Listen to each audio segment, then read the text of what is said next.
Assalamualaikum warahmatullahi wabarakatuh dan salam sejahtera.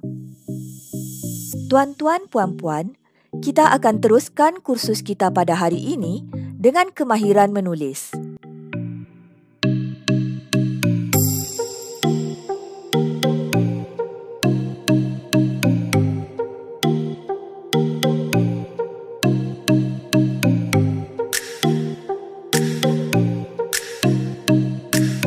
Di sekolah jenis kebangsaan, terdapat 3 standard kandungan dan 7 standard pembelajaran dalam kemahiran menulis. Bilangan ini adalah sama dengan sekolah kebangsaan.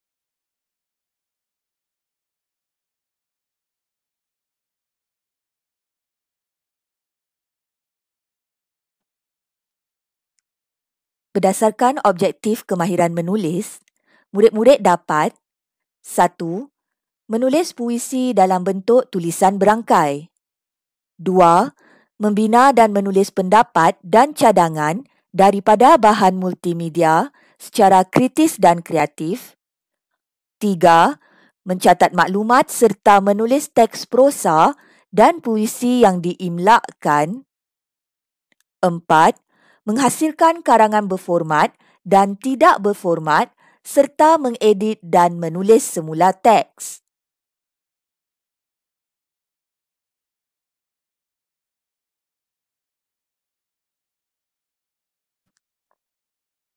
Para guru yang dihormati, pada standard pembelajaran 3.1.1, murid tahun 6 akan menulis atau menyalin puisi dalam bentuk tulisan berangkai secara mekanis.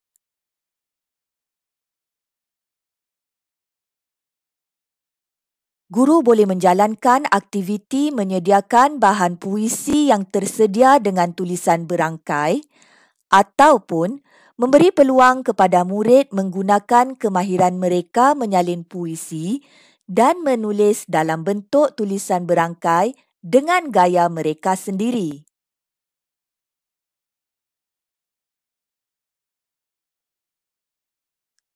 Murid belajar membina dan menulis ayat untuk menyatakan pendapat dalam perenggan berdasarkan bahan multimedia dalam standard pembelajaran 3.2.1.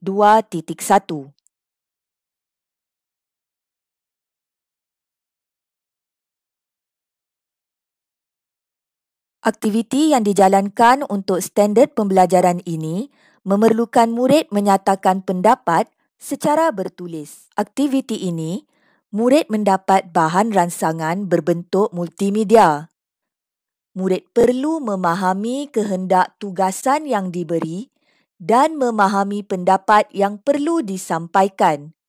Kemudian, menyatakan pendapat.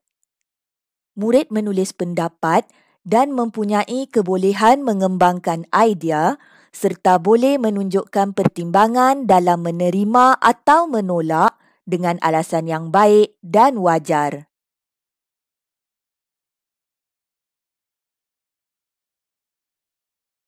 Seterusnya, dalam standard pembelajaran 3.2.2, murid akan menulis jawapan dengan memberikan cadangan.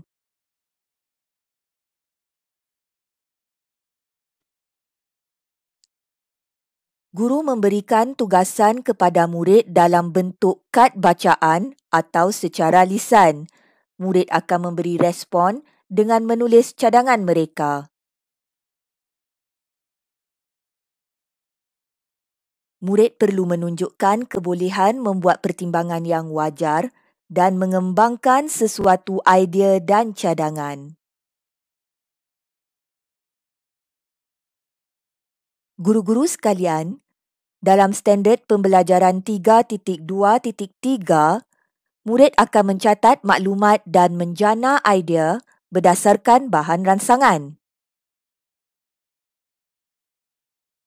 Aktiviti ini, murid boleh mendengar sesuatu maklumat atau membaca sesuatu maklumat dahulu, kemudian membuat catatan.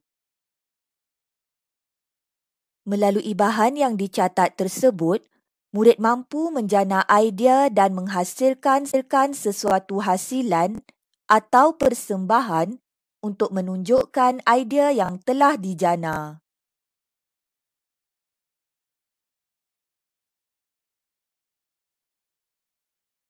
Imlak merupakan salah satu aktiviti yang melibatkan dua kemahiran, iaitu kemahiran mendengar dan menulis. Murid diuji kemahiran mendengar dan tahap ingatannya, kemudian murid menulis apa yang didengarinya.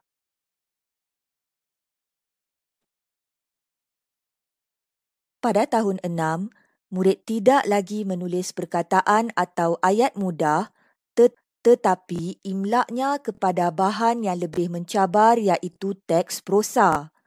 Selain itu, teks puisi juga menjadi salah satu bahan untuk menulis imlak.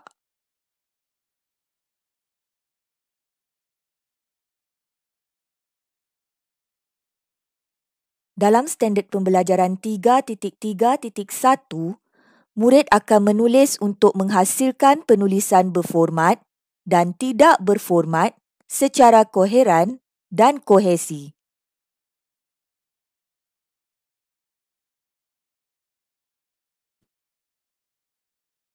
Penulisan berformat merujuk kepada penulisan khusus yang memerlukan format tertentu seperti surat kiriman rasmi dan tidak rasmi, ucapan, ceramah dan lain-lain. Manakala, penulisan tidak berformat lebih kepada penulisan kreatif seperti karangan berbentuk cerita, keperihalan, gambaran dan lain-lain lagi. Penulisan yang dihasilkan seharusnya menekankan pertautan antara idea, di samping mempunyai kesinambungan antara ayat dengan ayat.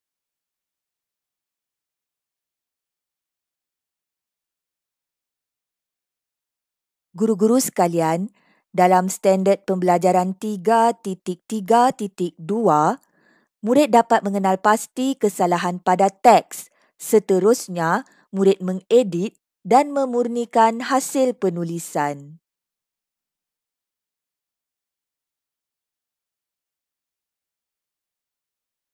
Dalam standard pembelajaran ini, murid akan berkemahiran menyunting kesalahan pada perkataan, frasa atau ayat dan memurnikan teks tersebut.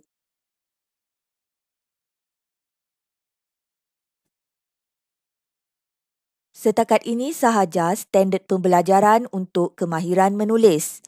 Semoga guru-guru faham akan kehendak standard pembelajaran ini dan menyediakan aktiviti yang sesuai dan kreatif mengikut kemampuan dan kesesuaian murid-murid. Sekian, terima kasih.